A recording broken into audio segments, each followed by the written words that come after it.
Bom, o último exemplo agora que eu quero mostrar de cálculo de campo elétrico de distribuições contínuas é o caso de duas placas infinitas carregadas com cargas opostas, tá? A gente vai usar o limite para R infinito do resultado anterior, ou seja, do disco uniformemente carregado. Tá? O limite para R infinito era o plano infinito uniformemente carregado, a gente vai utilizá-lo para determinar agora o campo causado por dois planos infinitos com cargas opostas. Então a distribuição, nesse caso, contínua, vai ficar assim. Você tem dois planos infinitos, obviamente impossível desenhar, mas a gente pode considerar duas placas retangulares, assim. Uma delas com carga com densidade superficial mais sigma e a outra com densidade superficial menos sigma. Tá? Levando em consideração que essas placas são infinitas e que elas se estendem por toda a extensão do espaço. E claro que isso é uma aproximação, é uma ótima aproximação quando você tem placas uniformemente carregadas muito próximas uma da outra, ou seja, a distância entre elas é muito menor do que a dimensão lateral típica de uma placa. Tá? Isso vai ser útil quando se fizer a discussão de capacitores mais adiante. Então a gente viu que para uma placa uniformemente carregada, se você bota o sistema de coordenadas dessa forma, né, o eixo Z perpendicular à placa, vou botar o eixo X aqui para o lado e o eixo Y entrando no quadro, vai ser equivalente a um sistema de coordenadas aqui no desenho em perspectiva, X, o Y e o Z aqui para cima. O campo dessa placa, se ela tiver densidade mais sigma, a gente viu que tem essa característica, é um campo uniforme e que emana da placa. De um lado e do outro ele vai para baixo. Isso é uma placa positiva, mais sigma. Está com densidade mais sigma. E uma placa negativa. Está com densidade negativa. A gente não precisa refazer aquele cálculo todo anterior. Inverter o sinal, inverter o sentido dos vetores de campo elétrico.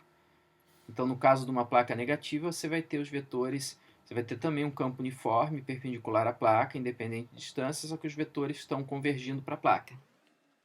Eles não vão emanar da placa, eles vão convergir, né? Isso vale para todo o espaço. Como as placas são infinitas,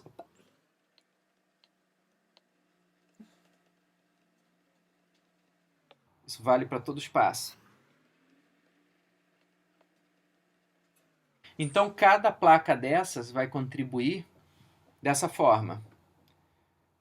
Entre elas, a placa aqui no espaço entre elas, a placa positiva vai ter campo emanando dela. A placa negativa, que eu vou desenhar azul, essa placa de baixo, vai ter campo convergindo para ela.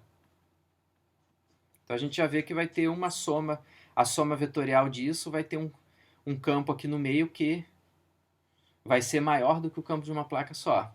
De resto, a placa negativa, fora dela, ela vai ter campo convergindo para ela aqui, apontando para ela. E aqui em cima o campo dela vai apontar para ela também. Lembre-se, o resultado é válido para todo o espaço. E agora a placa positiva, fora do espaço entre elas, vai contribuir. Bom, a placa positiva aqui em cima vai contribuir com o campo emanando dela. Você já vê que vai haver um cancelamento de campo aqui. E a contribuição dela aqui embaixo também é um campo que aponta para longe dela, emana dela. Tá? Então o resultado disso tudo é que aqui você vai ter um campo reforçando o campo da outra placa, e aqui você vai ter os campos de ambas as placas se enfraquecendo, se anulando, mas o anulamento vai ser perfeito fora das placas e o reforço vai causar a duplicação do campo entre as placas. Por quê? Porque o módulo desse campo, vocês lembram do resultado anterior, o módulo desse E é sigma sobre 2ε0 para cada placa. Como elas têm o mesmo sigma, só com sinais diferentes, então você vai ter aqui fora o cancelamento do campo e aqui no meio você vai ter um campo de módulo duas vezes isso, ou seja, sigma sobre ε0. da placa positiva para a placa negativa e uniforme, o campo é uniforme. Duas placas paralelas uniformemente carregadas e muito próximas uma da outra, elas são uma maneira de você gerar um campo uniforme. É claro que na realidade você vai ter uma coisa chamada efeito de bordo. Tem duas placas muito longas e muito próximas entre elas, digamos, a dimensão lateral de uma placa dessas é L, e a distância entre elas é D, e eu tenho D muito menor do que L. É quando essa aproximação é válida. Essa é a placa mais sigma, essa é a placa menos sigma, né? Carga positiva em cima, carga negativa embaixo. Nosso campo a gente já viu que vai ser assim. Tá? Mas na realidade, quando chega perto dos bordos das placas, esse campo começa a fazer assim. Isso se chama o efeito de bordo.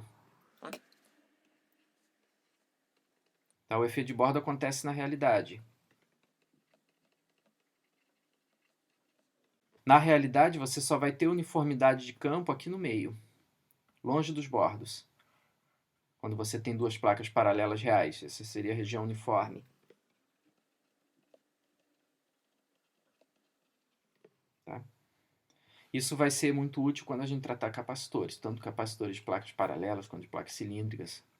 Um capacitor basicamente vai ser um par de placas carregadas muito próximas uma da outra, e essa aproximação vai ser totalmente válida. Você vai poder dizer com propriedade que, em geral, o campo entre as placas de um capacitor vai ter módulo sigma sobre ε0, vai depender somente da permissividade do vácuo e da densidade superficial de carga em cada placa.